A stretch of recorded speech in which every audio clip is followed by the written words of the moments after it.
The Maritime Transportation Security Act of 2002 was a landmark piece of legislation designed to protect the nation's ports and waterways from a terrorist attack.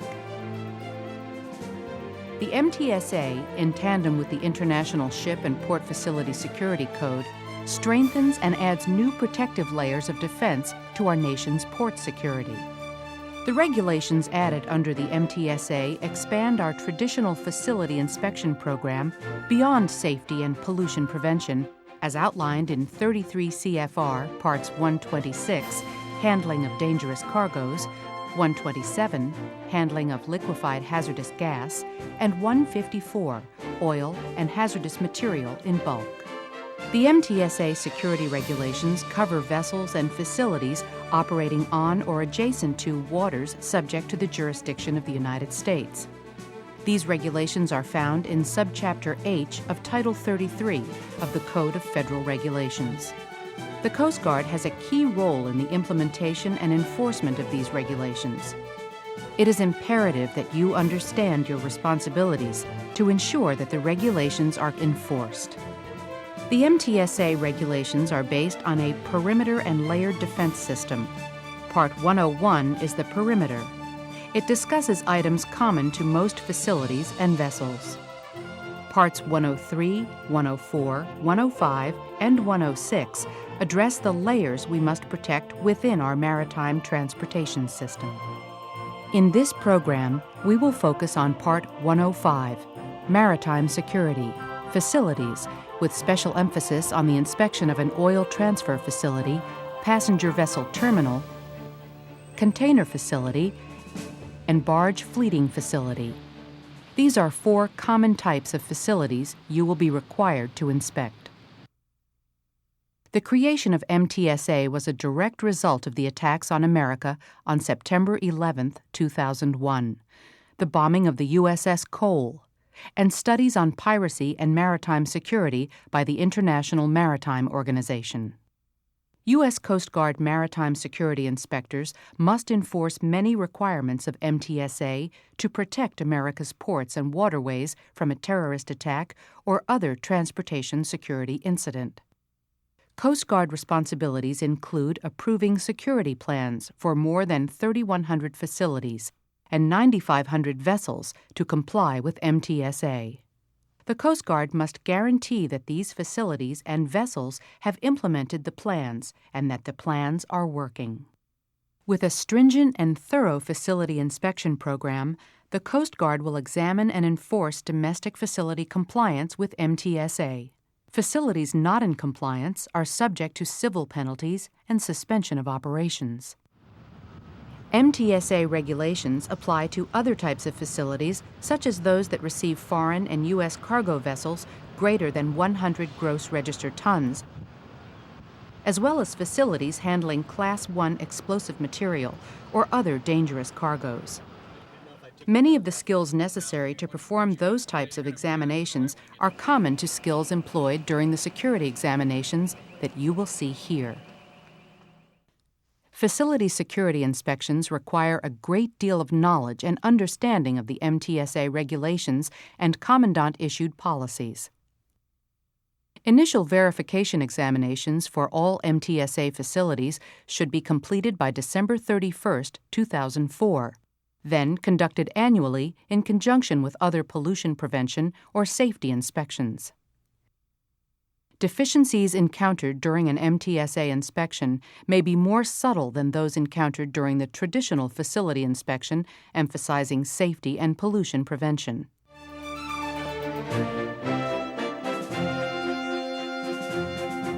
Coast Guard policy is often contained in navigation and vessel inspection circulars, commonly referred to as NAVICs. Facility inspectors will be conducting the inspection in accordance with the MTSA Facility Compliance Guide, which is contained as Enclosure 10 of NAVIC number 0303, Change 1. The MTSA compliance inspection of a facility begins at your office days before the actual inspection date. Facility inspectors should first begin by familiarizing themselves with the Facility Security Plan, or FSP. The Facility Security Assessment, or FSA, and the CG 6025 Facility Vulnerability and Security Measures Summary. Facility inspectors should read the plan, paying particular attention to response to change in maritime security, or MARSEC level, security measures for access to restricted areas, security measures for delivery of vessel stores and bunkers, and security incident procedures. Officer Green, have you had a chance to review the facility security plan yet? I did, and Also, review the facility file. for past inspections, and they have a good deficiency history. Note the history and previous deficiencies and confirm that the FSO can be contacted by the method or methods stated in the I'm FSP. going to put together the compliance packet for you, and I'll get that out in the mail today. It is important to send the FSO a copy of the compliance guide to review prior to the inspection. A facility owner or operator may use an alternative security program, or ASP, approved under 33 CFR 101.120 in lieu of an FSP, if the ASP is appropriate for that facility, and if it is implemented in its entirety. It is important to note that an ASP is an alternative method by which facilities may meet the requirements of 33 CFR 105, and therefore specific provisions of the ASP are not located in the regulations. ASPs are developed by third-party or industry organizations to meet the standards of 33 CFR 105. The ASPs are reviewed and approved by the Commandant once it has been determined that those ASPs provide an equivalent level of security to that required by 33 CFR subchapter H. It is important to understand that where an ASP and the regulations may differ, the facility owner is required to follow the provisions of the ASP. Inspectors cannot require the facility owner to individually amend an ASP or impose requirements in addition to the ASP. If an inspector has questions or concerns regarding equivalency to the regulations, or questions whether an ASP may be appropriate for a particular facility, the inspector will bring these questions to the attention of his or her superiors at the Marine Safety Office. In turn, the MSO will coordinate as needed through the chain of command to ensure these questions are addressed at the appropriate level. As of August 24, 2004, the Coast Guard has approved ASPs for several organizations comprised of MTSA applicable facilities. An up-to-date list is maintained on the MTSA ISPS webpage.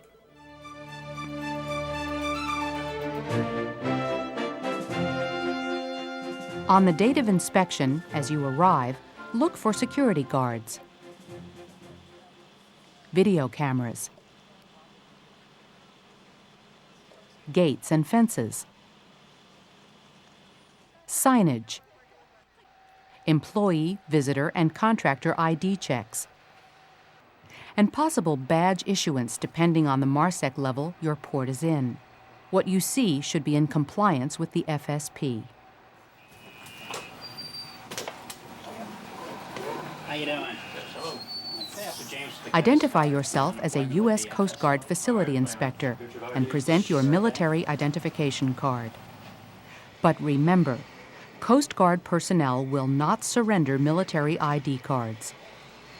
Facility inspectors will not allow any personal information to be recorded besides name and rank.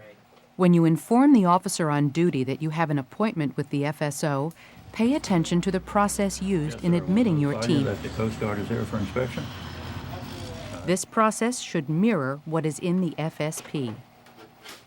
As you proceed to meet the FSO, observe the facility's operations. Note any bunker transfers, vessel stores loading, parking, signage,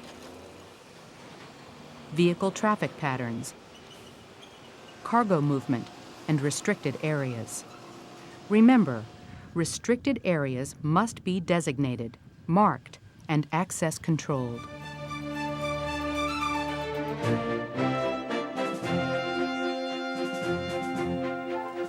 Introduce yourself to the FSO, restate the purpose of your visit, and discuss your inspection plan with the FSO. What we'd like to do is go ahead and take a look at your drill log. Okay. That The way, in first case- thing you should review is the drill log. Okay. See item number 15 of the MTSA Facility Compliance Guide. Note the date and type of the last drill. This information can be used later in the inspection to verify that drills are actually being conducted. Reviewing this in advance will give them time to prepare for a drill, if needed, while you conduct the rest of the inspection. If a drill has not been conducted within the last 3 months, the facility will have to conduct one as part of the inspection.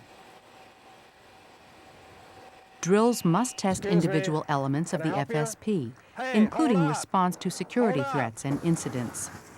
Main gate, this is roving patrol. We got Security violation. I have a black Dodge van with 3 males inside. Drills should take into account the types of operations of the facility personnel changes, the type of vessel the facility is serving, and other relevant circumstances. I know you're in a hurry. Go ahead Thanks. Examples of drills include response to an unauthorized entry into a restricted area, response to alarms, and notifications of law enforcement authorities. 10-4 security van, I copy and I'll notify FSO. If a drill is conducted, you will verify that the FSO has trained the security personnel, that the measures outlined in the FSP are executed correctly, and that these measures adequately address security threat. I think the drill went pretty well. We notified, of course, our main gate. The success of a drill is somewhat subjective.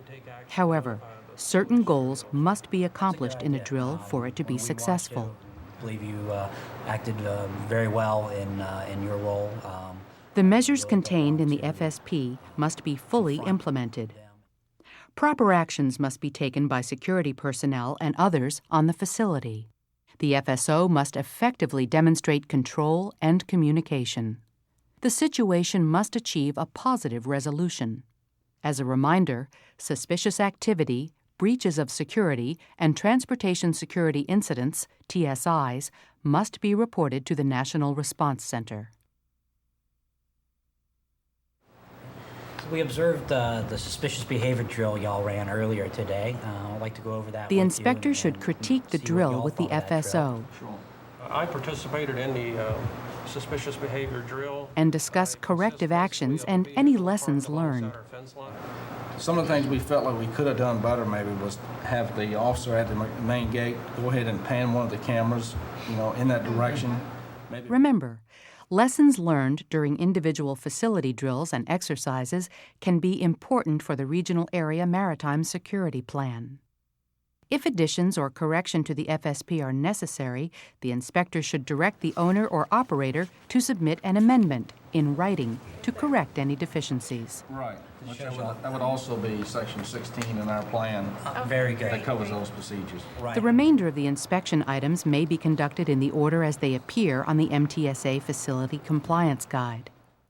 In accordance with item number 9 of the Security Guide, verify that all maritime security directives have been incorporated into the FSP.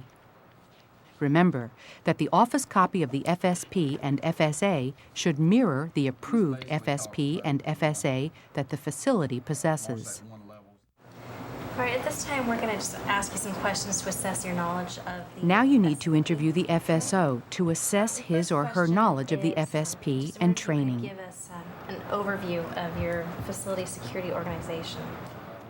In order for this interview to be effective, the inspector needs to be familiar with the FSP.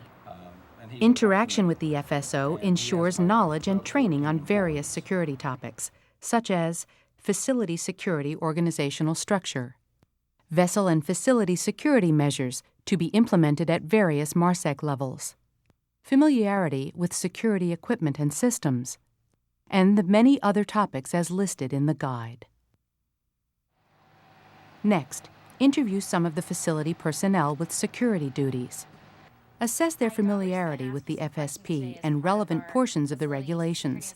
I'm just going to ask a couple questions about your knowledge of access control security measures. Interaction with these personnel ensures they have knowledge of current security threats and patterns, methods of physical screening of persons, inspection, control, and monitoring techniques, recognition and detection of dangerous substances and devices, and meanings and the consequential requirements of the different MARSEC levels.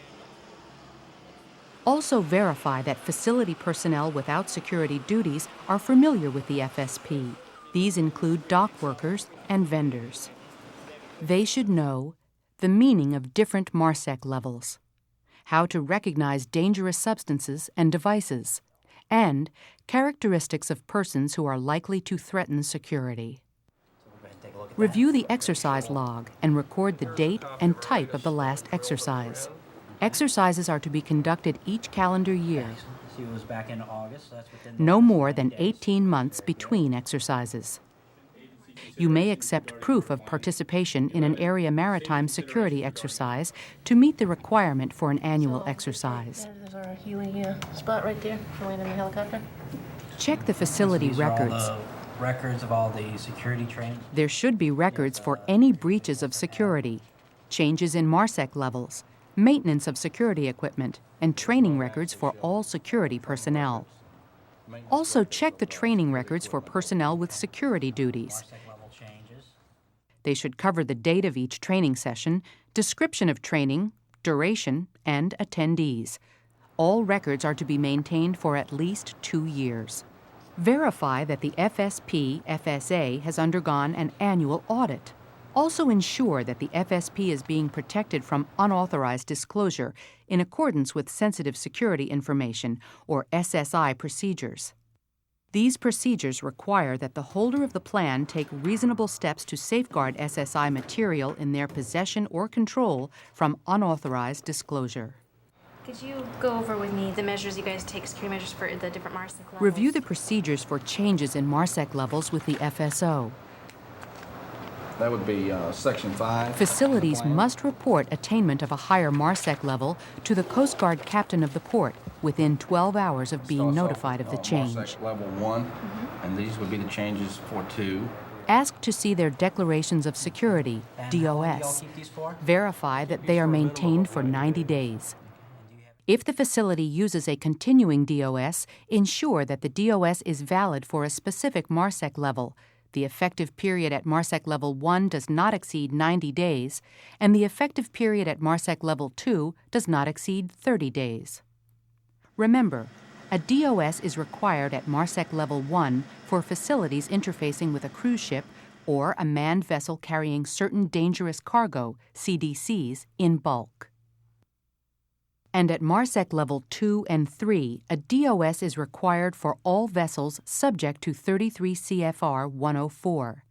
See NAVIC 0303, Change 1, Enclosure 11 for further information concerning when a DOS is required.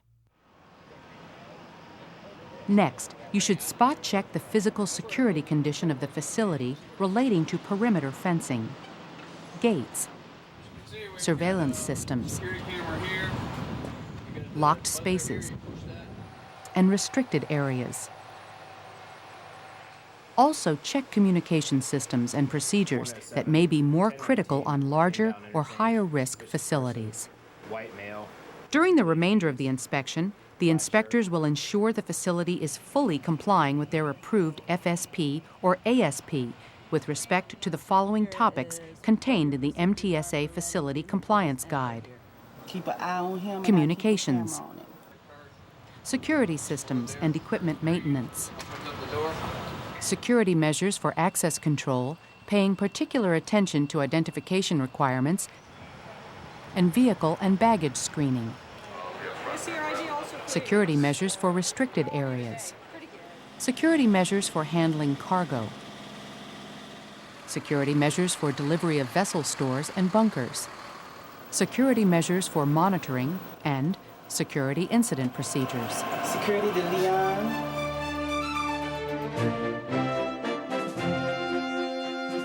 In the regulations, there are specific requirements for certain facilities.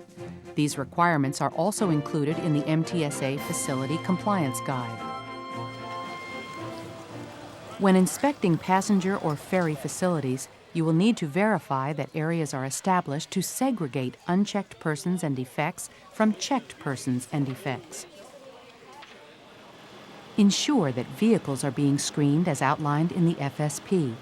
Also, verify that security personnel control access to restricted areas and that there are sufficient security personnel to monitor all persons within the area.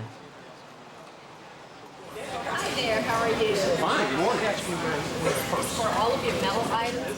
When inspecting cruise ship terminals, verify procedures for screening all persons, baggage, and all personal effects for dangerous substances and devices.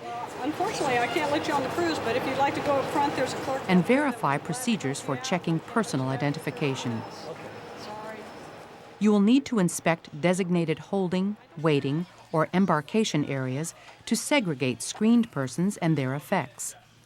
Also, confirm procedures to provide additional security personnel to designated holding areas and procedures to deny passengers access to the restricted areas. For CDC facilities, you will need to verify procedures for escorting all visitors, contractors, vendors, and other non-facility employees. Verify procedures for controlling parking, loading, and unloading of vehicles. And confirm procedures for security personnel to record or report their presence at key points during security patrols. A CDC facility may also be required to search key areas prior to vessel arrivals. They are also required to have an alternate or independent power source. You will need to inspect it. Barge fleeting facilities also have specific regulations unique to their operation. You will need to ensure that they have designated restricted areas within the barge fleeting facility. Inspect the list of barges to ensure that all barges carrying in bulk cargoes regulated by 46 CFR subchapter D or O, or barges carrying CDCs are located within the designated restricted areas. It is important to note that the regulations allow all facilities to designate their entire facility as a restricted area. In those cases, the provisions of the regulations regarding restricted areas must be applied to the entire facility. Verify that there is at least one tug available at the facility for service for every 100 barges. Note that barge fleeting facilities are exempt from security measures for handling cargo and security measures for delivery of vessel stores and bunkers. After completing the inspection, you may have noted deficiencies on your MTSA facility compliance guide that will need to be addressed. There are two distinct types of deficiencies that may be identified utilizing the compliance checklist. The first type is one in which the facility is not operating in accordance with their approved FSP or ASP. This type of deficiency is addressed utilizing a range of enforcement and compliance measures from lesser administrative actions or work lists up to and including more significant measures, such as notice of violations, civil penalties, and operational controls, which may restrict facility operations. The second type is one in which the facility is in fact operating in accordance with their approved FSP, but does not meet the specific performance criteria outlined in the regulations. These types of deficiencies must be addressed through the plan amendment guidance found in 33 CFR 105.415. In short, the facility owner will have 60 days to submit amendments for Coast Guard approval. In the interim, the facility owner will ensure temporary security measures are implemented to the satisfaction of the Coast Guard captain of the port. See NAVIC 0303 Change 1 for additional guidance. Well, everything looks like it's Before in shape departing and, the facility, you should meet with the FSO to review your findings. This should be viewed as an opportunity to educate the FSO on the regulatory requirements and clarify Coast Guard procedures on facility inspections and overall maritime homeland security procedures in your port. Try to remain positive and helpful. This may also provide an opportunity for you to learn more about the facility and its operations. Upon returning to the office, inspectors should take care to ensure all material designated as SSI is properly safeguarded in strict accordance with NAVIC 1004. Examples of SSI include MTSA FSPs and ASPs, MARSEC directives issued by the Coast Guard, performance specifications or standards for intrusion detection systems, and passenger, baggage, and cargo screening. Vulnerability assessments, security inspection or investigative information such as facility name, security deficiencies, security-related documentation entered into the MTSA Facility Compliance Guide, and security-related missile entries concerning deficiencies and narratives. Missile cases should be accurately documented in accordance with the most recent guidance available on the MissileNet homepage.